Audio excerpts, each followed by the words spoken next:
Toujours avec Saladin Nabira, enseignant-chercheur, fondateur du cabinet de formation PM Conseil, Mehdi El Fakir, économiste consultant en stratégie et risque management. Nous parlons donc de la visite du Premier ministre russe, ancien président russe, Dmitri Medvedev, au Maroc depuis hier.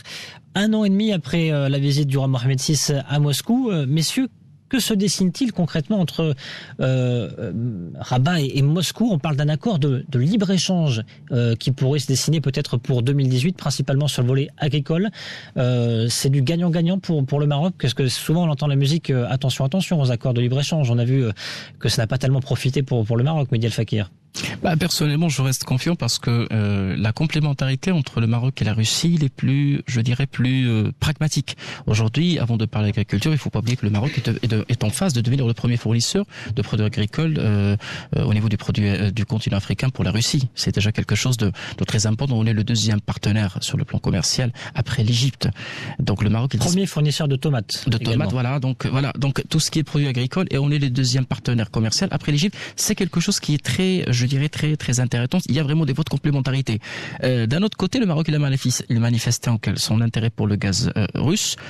Tout d'abord, bien sûr, parce que il y a toute une politique gazière qui est en train de se mettre en place au Maroc, mais surtout parce que le fameux gazoduc Nigeria-Maroc nécessiterait du know-how d'un type vraiment chevronné, d'un type, je dirais, très avancé, tel que celui de Gazprom et de l'autre Novesk, je crois, l'autre firme russe. On va en parler de ce gazoduc. Voilà. Donc, ce qui fait aujourd'hui que le Maroc, il a tout à gagner avec la Russie, et la complémentarité, pour moi, elle est apparente. Et je crois qu'on va parler un petit peu même de l'aspect géopolitique par la suite. Bien sûr.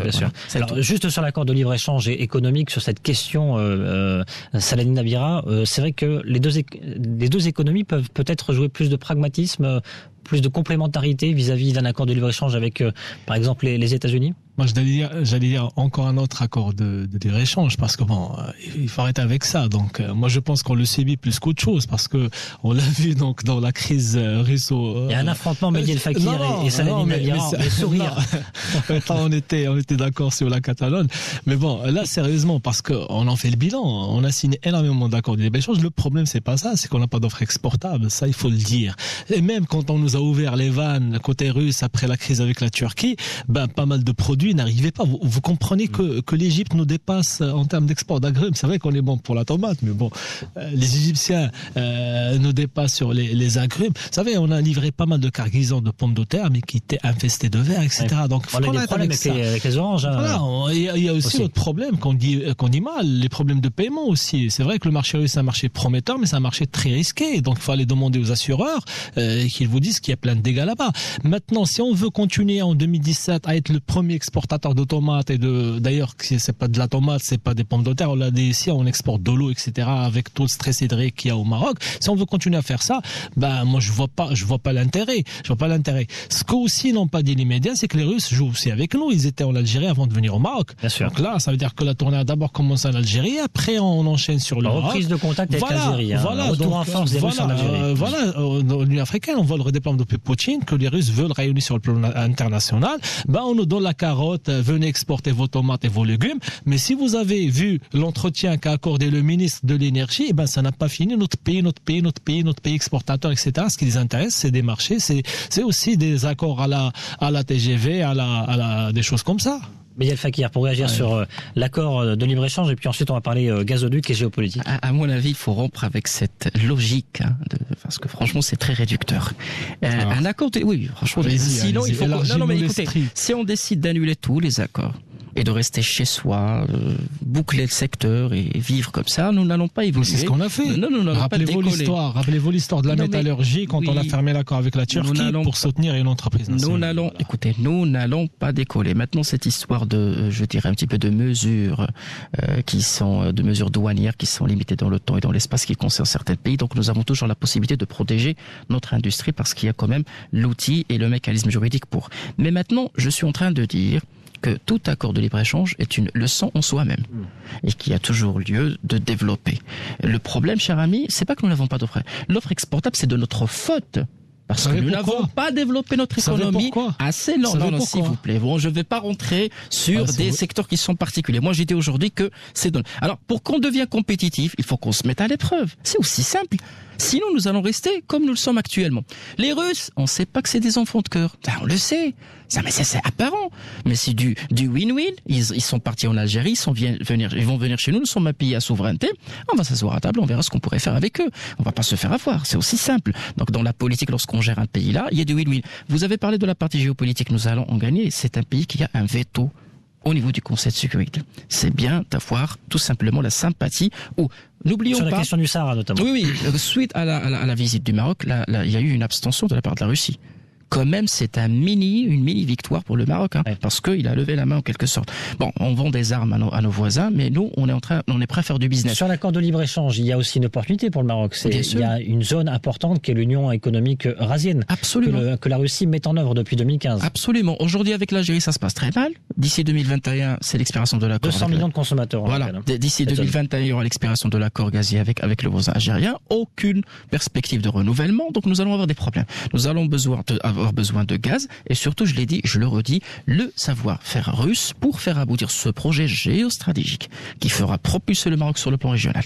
Je suis d'accord avec vous, il y a toujours... Vous savez, dans ce que vous dites, il y a de la contradiction, cher Mehdi, parce que, vous savez, ce projet-là n'a de sens et n'a été porté par l'Union européenne juste pour leur donner une indépendance par rapport au gaz russe. Donc vous voyez bien les Russes qui vont donner les moyens à l'Europe de trouver une autre source d'approvisionnement en termes de gazier, alors que c'est la seule carte qu'ils font valoir à chaque fois qu'il y a conflit entre l'Europe et la Russie. Je n'y crois pas. Maintenant, ce qu'il y a... Ils vont récupérer du masque, ils vont donner du sérieusement. S'ils entrent dans le projet. Mais sérieusement, c'est justement. réducteur, là. Par contre, ça, c'est réducteur. Alors, si vous permettez... Non, mais c'est très important. Non, mais c'est très important cette précision.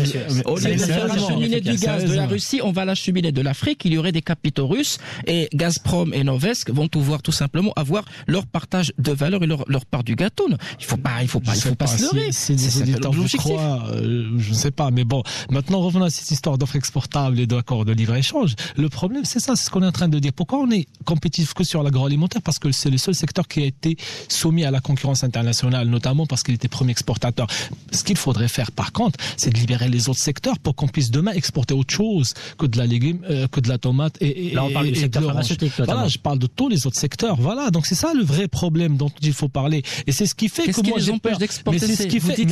Mais il n'y a pas une compétitivité. C'est ce qui fait qu'on n'est pas compétitif sur plein de secteurs parce que donc il faut refondre notre le temps avance. Mais dit les accords de libre-échange, c'est bien. Moi, je suis pas contre les accords de libre-échange, mais qu'on soit capable. Maintenant qu'on ouvre quelque chose et qu'on s'en rend compte après, qu'on commence à sortir certaines mesures pour protéger certaines entreprises qui sont à la base maintenues sous perfusion parce qu'ils sont pas capables d'être compétitifs sur le plan international. Donc ça, c'est la vraie question qu'il faudrait se poser avant même de parler d'accords de libre-échange. C'est vraiment ouvrir. Et on en parlait avant de venir au débat, Mehdi, c'est que le marché marocain n'est pas très ouvert à la concurrence et qu'il y a énormément de choses qui font que ça peut profiter certaines entreprises par rapport à d'autres de manière artificielle. Et une fois ils sont sur la scène internationale, qu'est-ce qu'il y a? Il y a un essoufflement. Vous savez, la tendance au niveau même des théories d'internationalisation, d'abord il faut être compétent sur son marché national, oui, d'abord il faut subir la compétition internationale, après on peut aller sur l'international.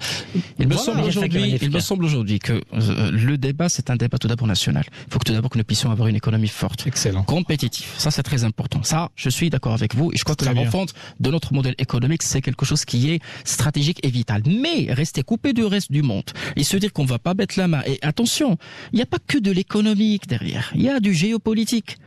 Il y a du géopolitique, il faut le reconnaître. Il ne faut pas se voiler la face, messieurs. Si nous allons faire des concessions sur le plan économique, c'est en connaissance de cause. Parce qu'il y a derrière une contrepartie qui est vitale aussi pour le Maroc. Ouais, une dernière question juste sur l'aspect géopolitique des choses. Ce gaz russe, s'il arrive ici au Maroc, ça va créer forcément de la jalousie ou des tensions ailleurs parmi nos partenaires européens, notamment américains, Mehdi El Fakir.